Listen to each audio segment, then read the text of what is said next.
Tropical cyclone.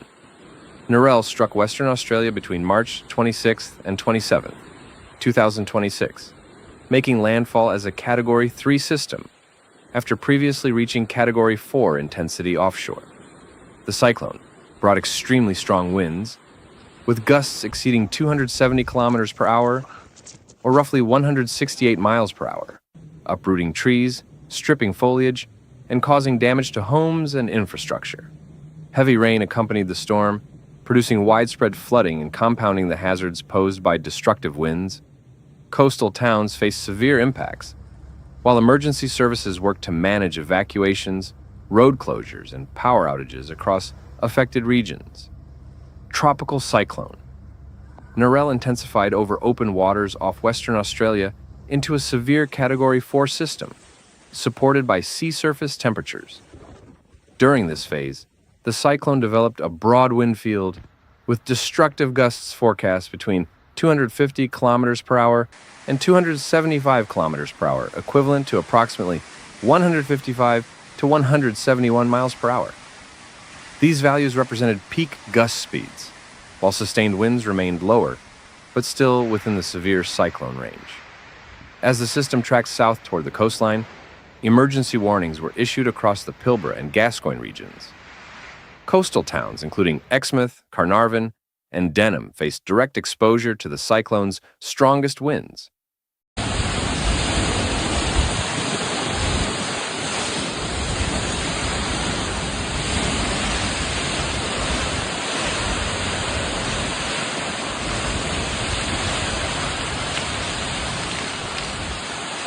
Authorities implemented evacuations in vulnerable areas and suspended transport and port operations. The forward speed of the system exceeded 20 kilometers per hour, about 12.4 miles per hour, reducing the available preparation time and increasing operational pressure on emergency services. On March 27th, the cyclone made landfall near Shark Bay as a Category 3 system. At landfall, sustained winds were estimated between 140 kilometers per hour and 165 kilometers per hour, equivalent to about 87 to 102 miles per hour, with localized gusts still exceeding 200 kilometers per hour, or roughly 124 miles per hour. Despite the downgrade in category, the cyclone maintained a large and organized structure, allowing damaging winds to extend far inland rather than being confined to a narrow corridor. The immediate impact was driven by wind damage, storm surge, and intense rainfall.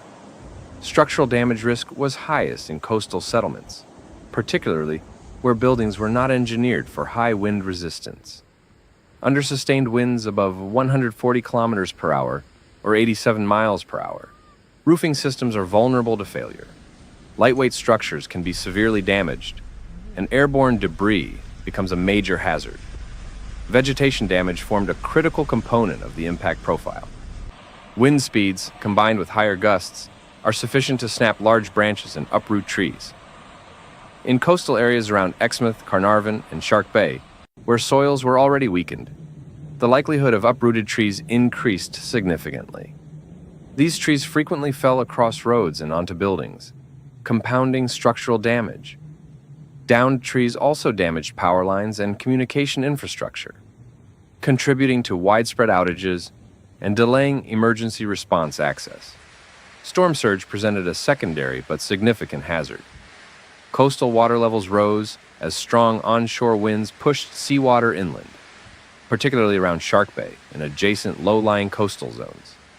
A surge of 2 to 3 meters, approximately 6.5 to 9.8 feet, combined with high tide, posed a serious flooding threat to residential areas, roads, and critical infrastructure. Rainfall associated with the cyclone extended well beyond the landfall zone.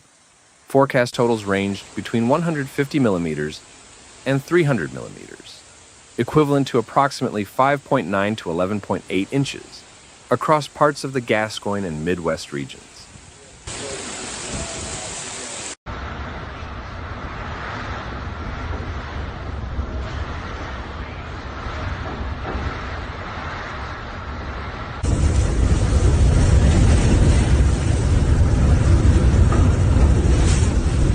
Localized totals were expected to exceed these values due to persistent rain bands.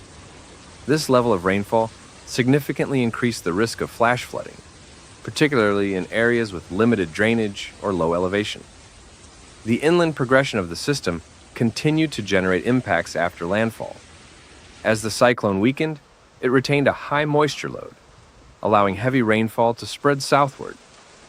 Rain bands were projected to extend toward regions near Perth, located more than 800 kilometers, about 497 miles from the initial landfall zone. While wind speeds decreased inland, the flood risk remained elevated due to cumulative rainfall. The broader impact profile was intensified by pre-existing conditions created earlier in the cyclone's life cycle. Just days prior, the system had crossed the Northern Territory, producing rainfall totals exceeding 200 millimeters, approximately 7.9 inches. River systems such as the Catherine and Daly rivers experienced rapid rises, contributing to flood warnings and localized evacuations. This prior saturation reduced the land's ability to absorb additional rainfall, increasing surface runoff and amplifying flood risk as the system re-intensified over Western Australia. Combined with vegetation damage and debris, this created complex and prolonged disruption across affected regions.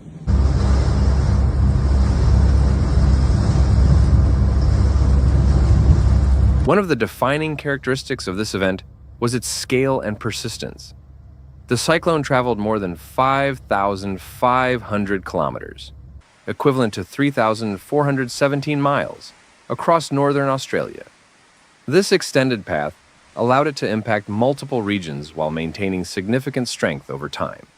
From a meteorological perspective, the cyclone's behavior reflected repeated cycles of weakening over land and re-intensification over warm ocean waters.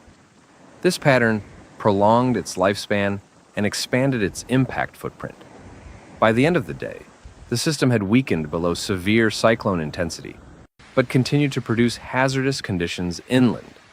Thanks for watching Severe Weather, where we break down the facts behind nature's most intense moments. If you found this video helpful, please like, comment, and subscribe. Your support keeps this channel going. Hit the bell so you never miss a real, calm, and clear report. See you in the next one. Stay informed, stay safe.